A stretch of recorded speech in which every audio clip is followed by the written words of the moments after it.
In this video, I'm gonna show you how to delete search history on Google Play Store. So let's get started. First, open Google Play Store on your Android device. Now as you can see, when I tap in search bar, it will show my recent searches.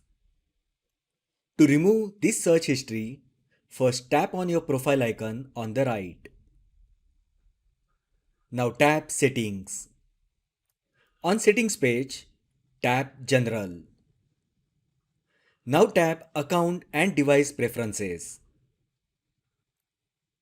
Scroll down and under History section, you will find an option Clear Device Search History.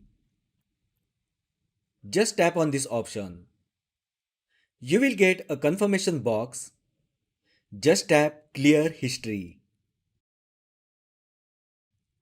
Now if you go to search bar, there is no search history available. So that is how you can delete search history on Google Play Store. If you find the video helpful, then like the video, share with your friends and subscribe to my channel. Thanks for watching and I will see you in the next video.